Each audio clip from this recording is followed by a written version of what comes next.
Hello student, welcome to smart study channel. तो दोस्तों, आज आपके लिए लाए हैं चैप्टर 10, जिसमें हम पढ़ेंगे परावर्तन तथा अपवर्तन। तो देखिए, आज इस चैप्टर में पढ़ेंगे परावर्तन तथा अपवर्तन। ये हमारा पार्ट 1 है। तो चलिए परिचय देखते हैं। प्रकाश ऊर्जा का वह रूप है जो दृष्टि की अनुभूति प्रदान करता है। यानी प्रकाश जो है उसी के द्वारा हम देखते हैं। प्रकाश ना हो तो हम नहीं देख सकते। देखिए, रोशनी से जुड़ी कुछ सामान्य घटनाएं। दर्पण द्वारा छवि निर्माण, मतलब रोशनी जो है, रोशनी के द्वारा यानी कि प्रकाश के द्वारा कुछ सामान्य घटनाएं होती हैं, जैसे कि छवि निर्माण, तारों का टिमटिमाना, एक इंद्रधनुष के खूबसूरत रंग, एक माध्यम से प्रकाश का झुकना आदि। ये सभी प्रकाश के द्वारा घटनाएं होती हैं। देखिए, टार्च है। टार्च के द्वारा जब टार्च जो है प्रकाश उत्पन्न करती है। जब हम किसी अंधेरे कमरे में जाते हैं तब हमें कोई वस्तु दिखाई नहीं देती है, कुछ भी नहीं दिखाई देता।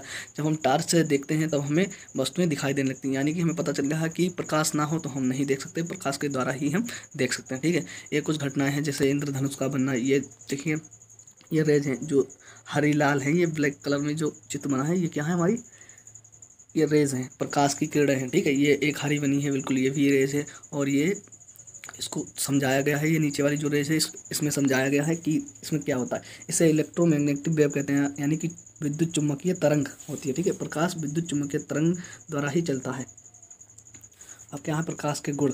ये बहुत परीक्षा की दृष्टि से ये बहुत ही इंपॉर्टेंट है। देखिए, पहला गुण क्या है, इलेक्ट्रोमैग्नेटिक वेव, जिसे यात्रा करने के लिए किसी माध्यम की आवश्यकता नहीं होती। यानी कि जो प्रकाश है वो यानी कि जो प्रकाश है उसे चलने के लिए किसी माध्यम की आवश्यकता नहीं होती है। ठीक है, वो ऐसे ही चल पड़ता है। ठीक है, लाइट सीधी रेखा में यात्रा करता है, यानी कि प्रकाश जो है वो सीधी रेखा में यात्रा करता है, ना कि मुड़ मुड़ के इधर गया उधर गया, वो कुछ नहीं, सीधी रेखा में प्रकाश जो है चलता है। तो प्रकाश में दोहरी प्रकृति अर्थात तरंग के साथ साथ कण भी होते हैं। हाँ, प्रकाश में दोहरी प्रकृति होती है, यानी कि तरंग के साथ साथ कण भी होते हैं। ठीक है, तो देखिए, ये कण कण क्या होते हैं। कण जो है, किसी प्रकाश में कण भी होते हैं, प्रकाश की कण भी प्रकृति होती है। इसे प्लांक ने बताया इन कणों को फोटान नाम दिया। क्या नाम दिया, फोटान नाम दिया। जब ये फोटान किसी पृष्ठ पर पड़ते हैं, ठीक है, तो उस पृष्ठ से इलेक्ट्रॉनों को उत्सर्जित करने की कोशिश करते हैं, या इलेक्ट्रॉन उत्सर्जित करते हैं। जैसे ये देखिए, सूर्य लाइट है। सूर्य लाइट इसी सिद्धांत पर आधारित है। ठीक है, इसमें क्या होता है, प्रकाश के कण जब सूर्य लाइट पर पड़ते हैं तो सूर्य लाइट से इलेक्ट्रॉन उत्सर्जित होते हैं। जब ये इलेक्ट्रॉन उत्सर्जित होते हैं, इसीलिए ये सूर्य लाइट जो है वो विद्युत बनाती है। ठीक है, वैक्यूम में प्रकाश की गति अधिकतम है। इसका मूल 3 × 10⁸ मीटर प्रति सेकेंड होता है। वैक्यूम यानी कि निर्वात, जहाँ कोई प्रतिरोध ना हो, जहाँ कोई वायु प्रतिरोध ना हो। ठीक है, तो वहाँ पर प्रकाश की चाल 3 × 10⁸ मीटर प्रति सेकंड, यानी कि 1 सेकेंड में 3 × 10⁸ मीटर चल जाती है। समझो, आप फील करो ये कितना चल जाती है, कितनी तेज इसकी गति होती है। ठीक है, तो कितनी गति होती है, 3 × 10⁸। ये आप लोगों को बिल्कुल याद ही होना चाहिए, बहुत ही इंपॉर्टेंट है। देखिए, जब प्रकाश किसी सतह पर गिरता है तो निम्न प्रकार की घटनाएं हो सकती हैं। नंबर 1, परावर्तन हो सकता है। नंबर 2, अपवर्तन। नंबर 3, अवशोषण। देखिए, परावर्तन ये बहुत इंपॉर्टेंट है। परावर्तन क्या होता है, परावर्तन की परिभाषा क्या है।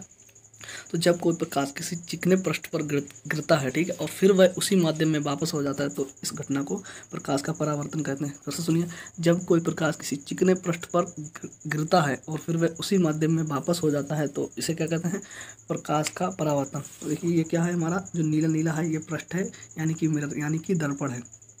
और ये लाल लाल जो किरण है, इंसिडेंस रेस, ये क्या है, हमारी आपतित किरण है। और ये हरी हरी जो है वो क्या है, रिफ्लेक्टेड रेस, ये क्या है, आपतित किरण, परावर्तित किरण। ठीक है, और ये नॉर्मल लिखा, ये क्या है, जो डॉट डॉट करके, ये हमारा अभिलंब है। इसे हिंदी में अभिलंब कहते हैं।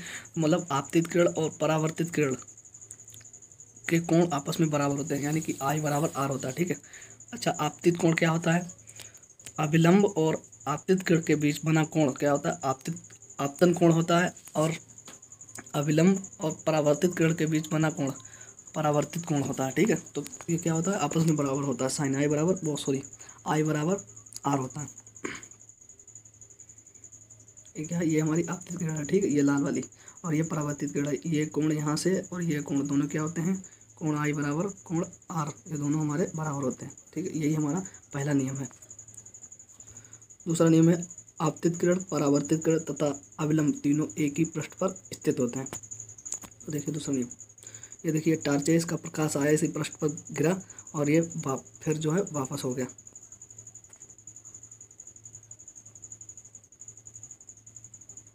ये परावर्तन के नियम। पहला नियम क्या, घटना का कोण प्रतिबिंब के कोण के बराबर होता है। यानी कि जैसा कि हमने बताया है घटना का कोण, यानी कि ये आपतित किरण और परावर्तित किरण के बीच जो कोण बनते हैं दो, ये क्या होता है, ये आई होता है और ये आर होता है। ये दोनों क्या होते हैं, बराबर होते हैं। ठीक है, आई बराबर आर। पहला जो नियम है यही है, मतलब आपतन कोण और परावर्तन कोण दोनों बराबर होते हैं। और दूसरा नियम क्या है, दूसरा नियम है घटना किरण, परावर्तित किरण और सामान्य घटना के बिंदु पर सभी एक ही विमान में स्थित होते हैं। यानी कि आपतित किरण, परावर्तित किरण तथा अविलंब तीनों एक ही तल पर स्थित होते हैं। देखिए जैसे ये क्या है, आपतित किरण, ठीक है, ये भी यहीं पर स्थित है, और ये परावर्तित किरण ये भी यहीं पर स्थित है, ये अविलंब ये भी यहीं पर स्थित है। ठीक है, तो मतलब यही कहा गया है कि आपतित किरण, परावर्तित किरण तथा अविलंब तीनों एक ही तल पर स्थित होते हैं, एक ही तल पर स्थित हैं। ठीक है, तो ये दूसरा नियम हो गया। ठीक है, तो इसी प्रकार से हमारे यूट्यूब चैनल पर बने रहिएगा। जिन लोगों को नोट्स चाहिए वो लोग डिस्क्रिप्शन में जाएं, वहाँ पर हमारे नोट्स जो हैं डाउनलोड कर सकते हैं। परावर्तन के नियम ये जो पढ़ा है मैंने, इसके नोट्स जो हैं वो डाउनलोड कर सकते हैं। और जो लोग मेरे चैनल पर नए हैं वो लोग मेरे चैनल को सब्सक्राइब कर लीजिए प्लीज़। मैं इसी तरीके के वीडियो लाता रहता हूँ। तो चलिए, थैंक यू फॉर वॉचिंग। आपका बहुत बहुत धन्यवाद।